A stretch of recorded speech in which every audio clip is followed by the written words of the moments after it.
네, 안녕하십니까. 정인태 신지식인 TV입니다. 저는 국립한국복지대학교 특임교수를 역임한 정인태입니다.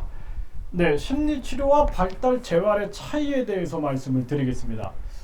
제가 이 아동들의 발달 재활 현장에서 아이들 재활을 하면서 여러 가지 고민들을 많이 했습니다. 그래서 제가 한 3년, 그러니까 지금으로부터 네, 한 23년, 24년 전에 한 아이를 제가 만나게 됩니다. 그런데 그 아이가 수업 시간에 막 그냥 소리를 지르면서 이렇게 다니는 거예요. 아이가 막 으아 으아 하고 이렇게 소리를 지르며 다니는데 이 아이는 다른 아이들과는 다르게 전혀 상호작용을 하지 못하고 집중을 하지 못하고 계속 그렇게 다니고 있는 그러한 모습을 보게 됐습니다. 그래서 이 아이가 이제 왜 그런가 저는 이제 참 의문을 갖게 됐어요. 그래서 이 아이에게 각종 치료를 받으러 다니는 거예요. 이 아이가 무슨 뭐 인지 치료도 받으러 다니고 뭐 언어 치료도 받으러 다니고 또 음악 치료, 뭐 미술 치료 뭐 이런 걸 받으러 다니는 겁니다. 그래서 제가 그 아이를 그 발달을 한번 이제 측정을 해보는 거죠. 발달 수준이 어느 정도에 와 있는가. 그래서 이 아이가 발달 수준이 어느 정도에 와 있는가라는 것을 측정을 해보니까 이 아이가 발달이 태아기 발달 지체에 놓여 있는 거예요. 태아기. 그러니까 발달 수준이 태아기에 머물러 있는 것입니다. 그래서 이 아이는 아직 엄마도 인식하지 못하고 있는 거예요. 그래서 우리가 갓 태어난 아이들이 보면은 엄마 양수와 다른 산모의 양수를 이렇게 두면은 그 엄마 양수 쪽으로 고개를 이렇게 돌리게 됩니다. 근데 이 아이는 그러한 발달조차 일어나지 않은 모습을 보여주게 되는 거죠. 그래서요, 이제 이 아이를 제가 태아기 발달 지체 상황에 있고 전혀 뭐 반짝반짝 짝짝꿍 이런 것도 안 되는 거예요. 그러니까 나이는 아이가 6살 정도에 있는 거죠. 그래서 발달 6살 수준에 있지만 이러한 뭐 동작 모방도 하지 못하는 그러한 상황이었던 거예요. 그리고 엄마의 말씀은 뭐냐면 다른 아이들은 시장에서 엄마랑 붙어 있는데 우리 아이는 제가 손만 놓으면은 아이는 사라져 버려요. 그리고 저는 아이를 찾아서 헤매면서 진짜 밤새도록 아이를 찾아서 찾고 나면 저는 아이를 안고 엉엉 웁니다. 근데 아이는 그냥 혼자 웃고 있어요. 그리고 이 아이가 내가 쓰레기를 버리러 밖에 나가도 신경도 쓰지 않아요. 나를 엄마로 모르는 것 같아요. 나를 엄마라고 생각하지 못하는 것 같아요. 이런 말씀을 하시는 거예요. 그래서 이제 갓 태어난 아이들도 엄마의 양수와 다른 산모의 양수를 구분하고 있는데 이 아이는 이런 부분이 나타나고 있지 않고 애착이라 그러죠. 우리가 애착. 그래서 아이들이 엄마한테 딱 붙어서 안 떨어지려고 그러는 거예요. 그래서 그 모습이 무려 한 36개월 뭐 더 가는 아이들도 있는데 이때까지 보면은 한 36개월 만 3, 4때까지 보면은 사람과의 상호작용을 통해서 밀착된 발달이 일어나야 되기 때문에 본능적으로 딱 애착이 일어나는 거예요. 그래서 엄마랑 딱 붙어가지고 상호작용하면서 끊임없이 인지정서, 사회성, 언어, 행동을 모방하게 되고 그런 자극을 받게 되면서 발달이 되는 거죠. 이게 인간의 발달의 기초 원리인데 이 아이는 이제 그러한 발달의 모습이 나타나지 않았던 거예요. 그래서 제가 할 수 있는 활동이 아무것도 없는 거예요. 그래서 이 아이에게 진짜 뭐 반짝반짝 짝짝꿍도 안 되고 뭐 이름을 불러도 아이가 되돌아보지도 않고 하니까 이 아이에게 내가 이 아이를 어떻게 뭔가 좀 집중시키는 모습을 만들었으면 좋겠다. 뭔가 나사가 좀 풀려 있는 것 같다. 이런 생각을 많이 했거든요. 그래서 이 아이를 평균대 위에다가 이렇게 올려놓으니까 이 아이가 평균대에서 갑자기 보여주는 모습이 뭔가 집중하는 모습을 보여주고 있는 거예요. 깜짝 놀랐거든요. 이 아이에게 전혀 나타나지 않았던 무언가에 집중하는 모습이 이렇게 비춰진 거예요. 그래서 여기 보면은 이제 제가 이 그림을 한번 보여드릴게요. 이 사진을 보면은 네, 이렇게 여기에 다양한 이 평균대가 있잖아요. 이렇게 이 평균대에다가 여기 보면은 이렇게 다양한 평균대가 이렇게 보여지게 되는데, 요거 이제 올려버리고, 네, 이 평균대에 아이를 올려놓으니까 이 아이가 이 평균대에 장애물들이 있잖아요. 여기 이렇게 장애물들을 올려놨잖아요. 이 장애물들을 이렇게 넘어가는 모습을 보여주는 거예요. 그런데 이때 이 아이의 모습이 뭔가 집중하는 모습으로 저한테 보여졌던 거예요. 그래서 야, 그렇다면은 이 아이 재활이 가능하겠다라는 생각이 들어서 이 평균대를 제가 20개를 샀어요. 20개를 사가지고 이 20개를 막 이렇게 배치를 해놓은 거예요. 이 아이들이 다양한 활동을 할 수 있게끔 이 20개를 이렇게 여기에 보면은 네, 이렇게 다양하게 평균대를 막 배치를 해 놓은 거예요. 이렇게 여기 이제 막 경사지게도 이렇게 해놓고 이렇게 만들어 놓은 겁니다. 그래서 이렇게 만들어 놓고 이 아이를 여기에 올라가서 다양한 활동을 하게 하고 요 유니바 위를 밟고 지나가게 하고 이런 활동을 한 거예요. 근데 이 아이가 어느 날 반짝반짝 하니까 이 반짝반짝을 따라하는 거예요. 짝짝꿍도 따라하고. 그러니까 이 수준이면은 12개월에서 18개월 수준으로 온 거거든요. 근데 역시 어머니께서 전화를 하셔갖고 하는 얘기가, 선생님, 우리 아이가 제가 쓰레기를 버리러 나갔는데 글쎄 우리 아이가 문 앞에서 울고 있는 거예요. 이런 얘기를 하는 거예요.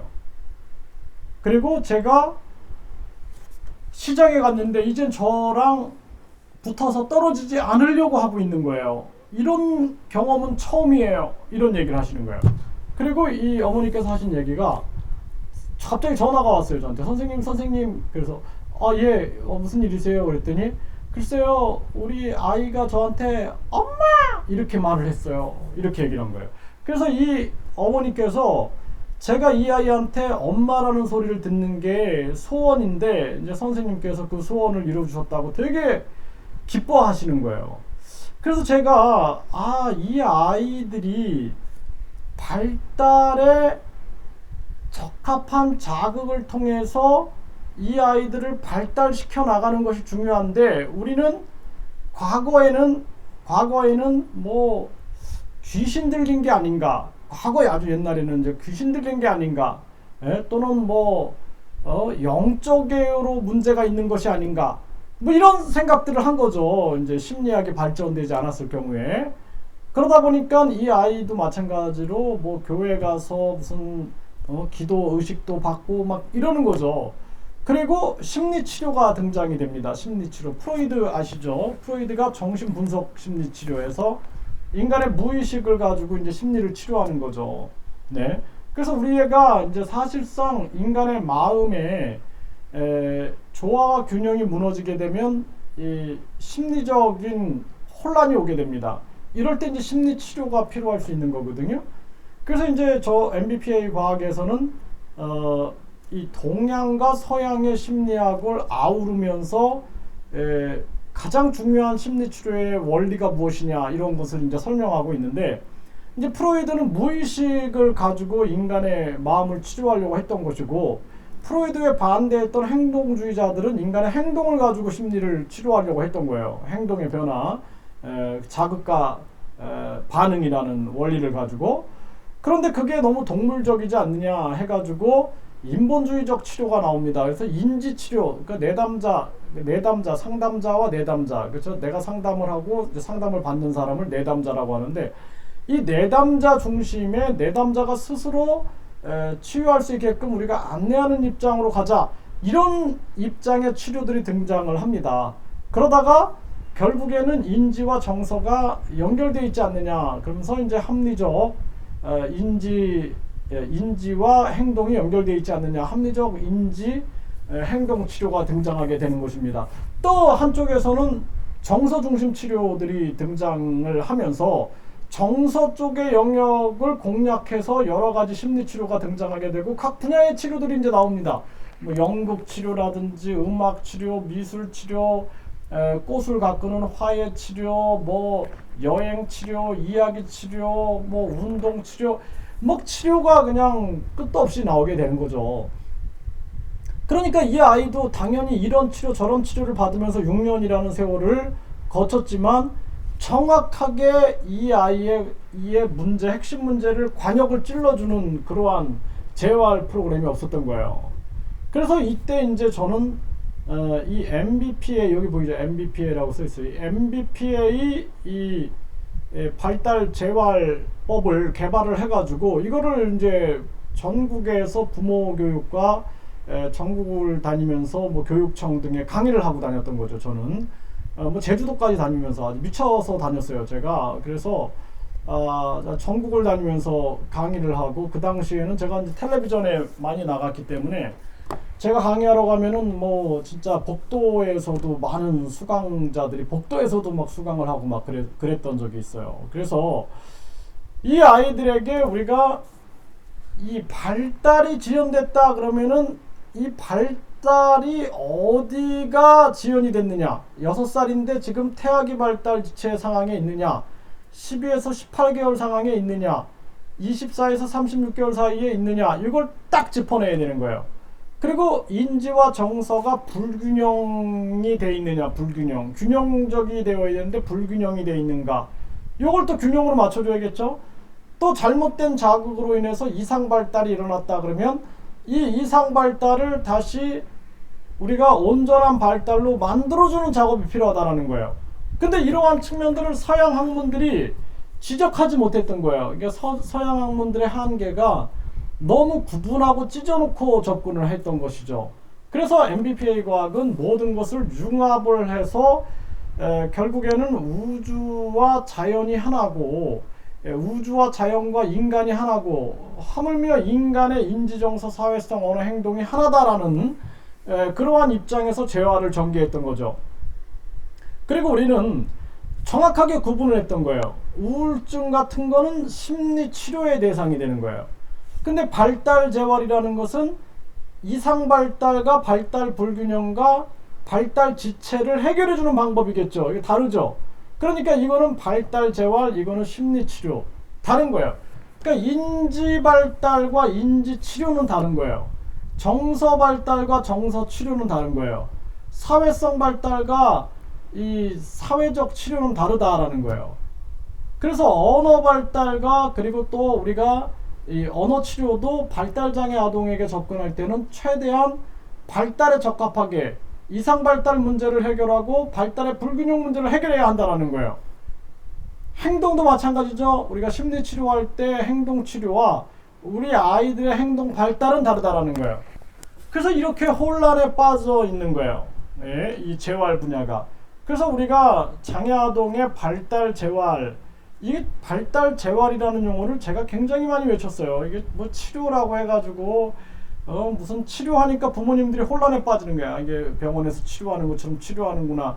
그래, 약물 치료가 등장하고 한의학 치료가 등장하고 각종 치료들이 막 등장하니까 도리어 아이들은 혼돈의 세계에 빠져들어가는 거죠. 그래서 제가 이거 발달 재활이다, 다시 살려준다라는 거죠. 발달 재활. 그래서 발달 재활이다라는 그러한 용어를 사용을 했고, 그 용어를 끊임없이 정부에다 이야기를 했죠, 제가. 네, 그래서 발달 재활이다, 발달을 다시 살려주고 있다라는 거죠. 발달 재활. 그러니까 발달 재활과 심리 치료는 다른 영역인 거예요.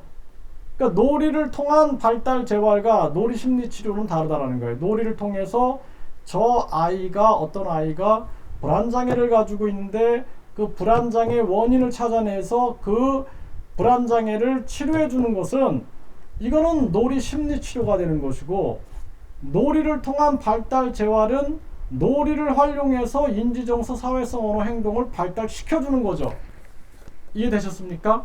그러니까 우리가 철저하게 발달 재활과 심리 치료를 구분하고 접근해야 된다는 거예요. 그렇지 않고 우리가 마구마구 그냥 치료를 갖다가 아이들한테 적용했다가는 도리어 그것이 이상 발달이 일어날 수 있다는 거예요. 예를 들어서 이 아이가 음악과 미술에 집착 행동이 있는데 음악과 미술을 가지고 계속 심리치료 쪽으로 접근한다. 그러면은 아이가 어떻게 되겠어요?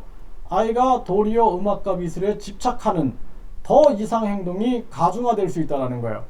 그러니까 발달에 이상이 없어요. 그런데 심리적으로 이 아이가 뭔가 불안장애가 있고 우울장애가 있고 이럴 경우에 또는 뭐 조현병이 있다든지 이럴 경우에 우리가 음악이나 미술을 활용해 가지고 그 아이의 문제를 찾아내서 재활할 수가 있겠죠. 특히 어린아이들은 그림에서 자신의 심리를 잘 표현하기 때문에 그림을 통해서 우리가 치료하는 이러한 미술 심리 치료를 많이 적용을 하죠. 근데 이제 우리가 미술을 활용한 발달 활동은 다른 거죠. 발달 재활은 다른 거죠. 그래서 이러한 부분에 대한 명확한 개념과 그리고 부분을 통해서 우리가 접근해야 한다. 개념을 정확하게 잡으셨나요? 네, 이 개념을 잡고 접근을 반드시 하시고 궁금한 점은 댓글 남겨주시면 계속 제가 영상을 만들어 드리겠습니다.